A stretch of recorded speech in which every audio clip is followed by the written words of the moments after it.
নমস্কার, আপনারা দেখছেন আওয়াজ নিউজ 24x7 এর পাতায়। এটা 12 মাইল জলদাপাড়া যে জঙ্গল, সেই জঙ্গলের পাশেই একটি সেবক গন্ডার সেখানে চা পাতা বাগানে ঢুকে গেছে। তাকে বের করার জন্য আপ্রাণ প্রয়াস করছে, আপ্রাণ প্রয়াস করছে।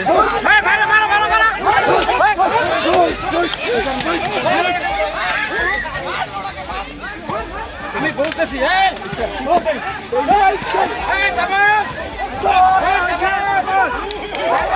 দেখতে পাচ্ছেন এখনই একজন বনকর্মীকে অ্যাটাক করে দিয়েছিল সেই গন্ডারটি, সেই বনকর্মীকে অ্যাটাক করে দিয়েছিল। আপনারা সরাসরি দেখতে পাচ্ছেন যে বনকর্মীকে অ্যাটাক করে দিয়েছিল। ঠিক আছে, খুব ভয়ানক পরিস্থিতি আপনারা দেখতে পাচ্ছেন। দেখো অ্যাটাক করে দিয়েছে, দেখছো তো? এরকম কথাই শুনে না, বুঝে না, আগেই গেছে। এখন কেমন লাগে? ঠিক আছে, ঠিক আছে। নমস্কার, আপনারা দেখছেন সরাসরি যে এই মাত্র বনকর্মী সেই সেবকটিকে বাইরে বের করতে সক্ষম হয়েছে।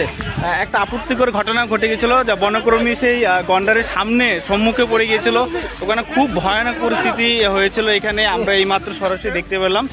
যাই হোক, অবশেষে গন্ডারটিকে বনকর্মী জঙ্গলমুখী করতে সক্ষম হয়েছে। আপনারা দেখছেন আওয়াজ নিউজ 24x7। নমস্কার।